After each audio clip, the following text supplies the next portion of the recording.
Assalamualaikum warahmatullahi wabarakatuh. Ketemu lagi dengan saya Oki dari Kolor Ijo.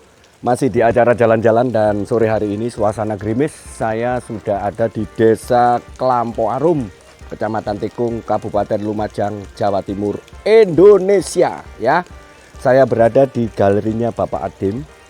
Beliau ini adalah termasuk senior.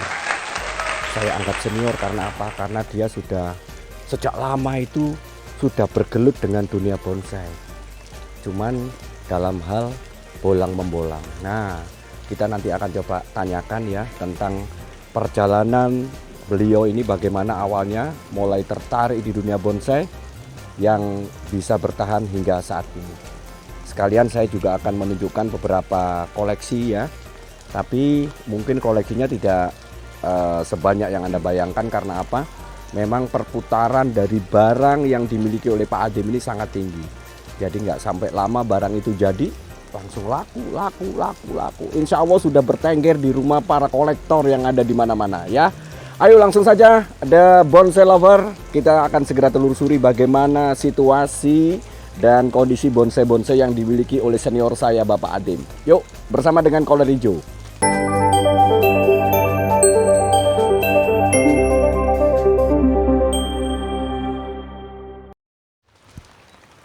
Ayo kawan-kawan, kita cari dulu pemiliknya, yakni Pak Adim. Mana ini orangnya? Pak Adim, Assalamualaikum. Kok enggak ada orangnya? Pak Adim. Enggak ada ya Pak Adim? Pak Adim. Enggak ada di sini ya? Pak Adim. Halo. Wow, ada di sini. Tak cari di batu-batu sini, Pak. Tak pikir ada di sini, Pak Adim. Ternyata ada di situ. Assalamualaikum. Aduh, senior saya, mantap sekali. Pak Adim, terima kasih ya bisa menerima saya walaupun dalam hujan-hujan begini. Tapi kita sambil berteduh, Pak Adim. Enggak apa-apa ya. Saya takut kalau kita hujan-hujanan nanti pilek saya, Pak Adim. Ya. Kita sambil ngobrol di mana, Pak Adim? Di sini aja. Di sini aja. Ya, oke, kita duduk dulu, Pak Adim. Ya, mari. Wah, ada orang ini lagi, ketemu lagi nih dengan kawan saya. Halo bro. Assalamualaikum bro. Salam Kolor Ijo. Aduh, suasana saya sangat gayeng ya. Inilah ini bersama dengan Mas Estikno ya, yang tempo hari juga sempat kita ngobrol ini, kawan di Kolor Ijo. Ya, selamat sore Mas Tikno. Wah, ini di base campnya Pak Adim. Suasana sore hari ini dengan nuansa gerimis tapi sangat eksotis karena saya lihat ini ada sesuatu yang indah ini. Sebelum kita ngelihat bonsai, saya akan amati dulu. Ada apakah ini? ini yang saya suka ya. Ya Pak Adim, sore hari ini saya mewakili kawan-kawan pengen ngobrol-ngobrol soal bonsai Pak Adim. Iya. Soalnya saya dengar kan Pak Adim ini termasuk orang orde lama ya Pak Adim ya di dunia bonsai. Mulai tahun berapa Pak Adim? Kira-kira 96 ya. Mulai tahun 96 Iya. Kenal bonsai. Iya. Waktu itu berangkatnya awal itu dari apa Pak Adim? Apa langsung memang menata bonsai apa Pak Adim? Bolang. Oh dari bolang awalnya? Iya, bolang. Ada yang ngajak atau memang karena kemauan sendiri Pak? Ya ada yang ngajak ya. Ada yang ngajak waktu itu ya. Jadi profesi awalnya memang tukang bolang ya Pak Adim? Iya. Ada yang ngajak Pak Adim? Kalau boleh disebut mungkin siapa waktu itu yang Pak Moko Pak Moko di mana? Di Lumajang? di Lumajang. Ya, selamat sore, salam hormat Pak Moko. Barangkali jenengan sempat menonton tayangan ini, salam hormat dari kami Kolor Ijo dan apresiasi yang sebesar-besarnya karena jenengan termasuk motivator, inspirator ya yang sudah mengajak Pak Adim waktu itu sehingga bergelut di dunia bonsai gitu ya. Itu perjalanan bolang itu dilakukan sampai berapa tahun Pak Adim? Pokoknya mulai 96 sampai berapa ya? Sampai 2006 ya nggak salah. Sampai 2006. Iya. Itu jangkauannya sampai kemana aja Pak Adim kalau bolang? Ya, Malasan. Ke Malasan, Ya terus Gunung Gonggo, Gunung Gonggo, terus Madura. sampai ke Madura. Iya. Waduh luar biasa. Tiap hari atau tiap minggu atau tiap apa waktu itu? Tiap minggu. Setiap minggu ya? Iya. Pasti dapat ya? Pasti. Selalu dapat ya? Iya. Selalu dapat. Itu rata-rata setiap kali bolang dapat berapa?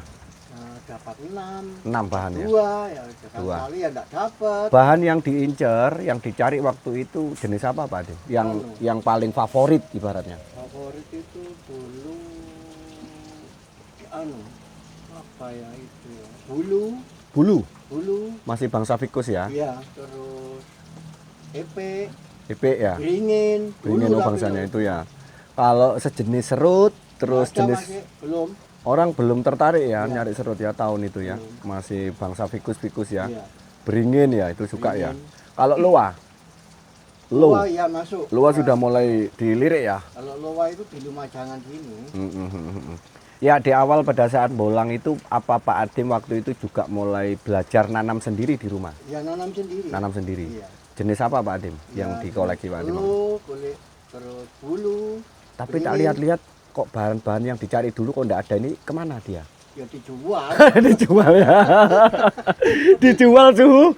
Ya alhamdulillah ya. Dijual. Ya. Jadi bukan berarti kalaupun di sini itu tidak begitu banyak, Iya. bukan berarti memang tidak ada karyanya. Iya. Sebenarnya banyak tapi Banyak, sudah tapi dijual. dijual. Enggak tahu sekarang ada di mana ya. Nah, Sudah laku semua. mungkin di antara Anda khususnya para kolektor barangkali Anda melihat tayangan ini, Anda masih ingat mungkin, oh iya, barang yang di rumah saya ini kan belinya dulu dari Pak Adim. Nah, ini ada titipan salam dari Pak Adim mewakili Pak Adim. Tolong dirawat baik-baik ya. Kalau bosan kembalikan ke sini.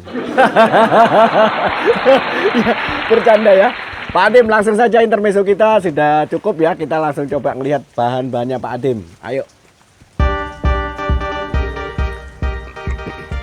Nah, ini yang tinggal sisa-sisanya masih proses ya. Ya. Wah, ada sancang ini. Kenapa ditutup kain ini? Kenapa nih Pak Adim? Saya apa ya?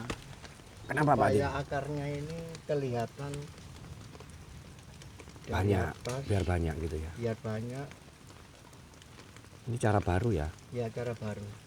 Bonsai lover biasanya memang kawan-kawan yang akan menata model on the rock itu biasanya memilih jenis batu atau karang ya, karang gunung biasanya yang digunakan untuk on the rock. Tapi ini termasuk alternatif ya bagi bonsai lover yang kesulitan mendapatkan karang, mungkin Anda bisa menggantinya dengan jenis batu cadas ya. Ini batu cadas, memang kekerasannya nggak sekeras batu karang ya, tapi juga punya kelebihan. Pak Adim, kalau jenis-jenis batu cadas seperti ini dari dulu memang sudah dipakai ya, orang zaman dulu. Enggak dipakai. Enggak dipakai ya, belum menggunakan ada. model-model semacam ini ya. Iya. Jadi ini idenya dari mana Pak? Kenapa pakai padas kok enggak pakai karang? Apa nyoba-nyoba atau gimana? Nyoba ini. Awalnya nyoba-nyoba ya. Nyoba. Jadi setekan sancang langsung ditanam di sini. Iya. Terus akar-akarnya ini bisa tumbuh kenapa Pak? Kok bisa tumbuh gini? Enggak tahu ya kok bisa tumbuh. Biasanya kan kalau bukan fikus ya, kalau bukan fikus itu kan memang kesulitan tumbuh akar sebanyak ini Pak. Ada cara-cara khusus mungkin Pak Adim? Apa ditutup pakai mos atau pakai apa? Enggak pakai mos. Jadi caranya pertama gimana Pak? Dari Ya, padas saya ini. tanam, ya. Ini dilobangi dulu Pak ya? Iya dilobangi dulu. Padas dilobangi. Iya. Terus sancang. Sancang, saya masukkan ini saya dilobangi, saya masukkan. Iya. Terus Ditutup saya tutup gini pakai kain. pakai kain. Kainnya disiram tiap hari. Enggak. Ini dari bawah ini ada. Terus ini ada airnya memang dari pertama memang. Iya dari pertama. Oh ya, jadi batu cadas ini dari pertama memang harus posisi tergenang. Iya. Mungkin tujuannya agar air yang ada di bawah ini bisa disedot oleh pori-pori ini ya. Iya. Tapi tetap disiram tiap hari yang di atas Pak ya. Enggak. Nggak usah disiram. Enggak. Bisa hidup sancang ini. Hidup. Wah ini Nggak berarti pakai Pak siram. Adim ini termasuk memahami ilmu kapilaritas. Waduh, bahasanya kapilaritas ya. Jadi air yang di sini tuh bisa naik sendiri lewat pori-porinya batu cadas. Ya. Karena pasti Pak ya, kalau batu cadas ditaruh di air pasti basah ya Pak ya. Iya. Naik pasti basahnya ya. Mm-mm. Dan itu yang dihisap. Nah ini kelebihannya. Jadi kalau tanam dari awal langsung di batu cadas, maka akar-akar itu tidak perlu kita tata karena dia akan menata dengan sendirinya ya Pak Adim. Iya. Dia pasti akan memilih jalan dengan sendirinya. Di mana ada rongga, pasti akar itu akan masuk melalui rongga itu. Nah seperti ini contohnya bonsai lover ya. Jadi untuk menemukan akar-akar baru di atas ini, caranya Pak Adim tutup dengan kain yang itu harus posisi lembab, setiap hari harus dibasahi sehingga akan merangsang keluarnya akar-akar baru di sekeliling batang ini. Dia akan menjulur ke bawah ke sini. Nah, apalagi setelah menempel di batu cadas yang lembab itu, akar ini akan semakin beringas, akan semakin banyak mengisap makanan dari sini, kemudian akan mencari jalan. Nah, ini dia akan memilih jalannya sendiri. Soalnya gini Pak Adim, kalau pengalaman saya Pak Adim ya, yang ditata di karang, itu kan tidak ditanam dari awal Pak Adim. Jadi akar itu setelah akar besar baru kita tempelkan di batu karang. Iya. Cuman kekurangannya, kelemahannya itu tidak bisa lengket Pak, beda dengan fikus. Tapi kalau dengan metode, dengan cara seperti ini, akar itu ternyata benar-benar lengket ya Pak ya. Iya. Karena mulai dari akar serabutnya, coba kita lihat jarak dekat ya konselor ya. Jadi ya seperti ini. Nah ini kelebihannya dengan model ditanam di batu cadas. Ini keras ya Pak? Ya keras. Nyarinya di mana ini Pak? Hah? Nyarinya di mana? Di sungai. Dari sungai, dekat Iya. sini aja ya? Iya. Nah itu ya. Jadi untuk Anda, kalau misalkan Anda kesulitan cari batu cadas atau karang, dan kebetulan rumah Anda itu dekat dengan sungai yang ada tebing-tebingnya, ada batu-batu cadas yang keras semacam ini, Anda bisa coba memanfaatkan ya yang ada di sekitar Anda, yaitu menggunakan batu cadas untuk membuat konsep on the rock sancang. Loh, ini loh bonsai lover. Ternyata akar sancang itu juga seganas fikus ya ternyata ini loh. Kalau sudah merambat di batu cadas, wow keren sekali. Apalagi nanti kalau sudah besar. Ini berapa bulan Pak? Kira-kira 4 bulan. 4 bulan dari tanam. Iya. 4 bulan dari tanam ya. 4 Biasa ya. bulan. Terus ini nanti kalau misalkan akar ini sudah nyampe ke air, apa ini posisi air terus Pak? Enggak, saya angkat nanti. Oh gitu. Jadi setelah akar ini tembus ke bawah sini, Iya, sampai baru batu cadas ini diangkat. Ini bisa diangkat Pak? Bisa. Nggak permanen ya. Iya, Jadi batu ini nanti akan diangkat terus dipindah di pot. di pot. Dikasih media Media. tanah biasa ya. Iya. Oh gitu, mantap sekali. Ada contohnya Pak? Mana yang sudah ditaruh di tanah? Ayo kita lihat ponsel lover. Wah ini juga spesialis. Sebentar Pak Adim, ini ada siapa dia? Halo? Oh enggak ada orangnya, kirain ada orangnya. Ternyata enggak ada. Contohnya ini ya Pak. Sudah di situ aja Pak? Enggak. Enggak Pak. Oh, wah ini. Bonsai lover, ini contoh dari tahapan kedua setelah akar-akar itu menyampai bagian bawah batu cadas, kemudian diangkat dan dipindah di media biasa ya. Jadi ditaruh di Pak, enggak apa-apa ini saya cabut rumputnya Pak. Apa-apa. Waduh, ini mantap. Ini lumutnya tumbuh alami loh ini. Iya. Karena memang batu cadas, jadi posisi kelembabannya itu bisa terjaga ya. Nah, ini sulit untuk kering karena posisi batu cadas memang seperti itu sifatnya. Jadi ini seperti ini. Nah ini loh, bonsai lover, coba Anda amati ya. Ini akar ini tidak ditata, dia ditumbuh dengan sendirinya dia. Ini contohnya. Yang ini jatuh, kemudian dia menghilang karena ada lubang di sini ya kan. Terus muncul di sini ya Pak Dim ya. Iya. Luar biasa ini sembunyinya, pinter ini ya. Boleh saya tiru ini Pak? Oh, boleh. Boleh ya. Nggak harus bayar royalti Pak Dim, nggak harus. Bayar, bayar. Ini termasuk resep tips ya, ilmu juga ini ya. Iya, bagus ya. Ini yang sudah jadi ya. Iya. Nah, oke. Terima kasih tipsnya. Terus kita coba akan melirik bahan yang lain Pak Adim. Ada lagi nih. Enggak ada juga. Wahong atau sancang? Nggak ada ya sementara ini ya. Iya. Oke, baik. Baik bonsai lover, informasi dan tips yang mungkin cukup berharga bagi Anda yang selama ini belum pernah mengetahui cara dan tips seperti ini. Jadi batu cadas itu bisa digunakan untuk menanam sancang dengan cara yang mudah dan praktis karena kita tidak perlu menata atau mereka-reka alur dari akarnya ya.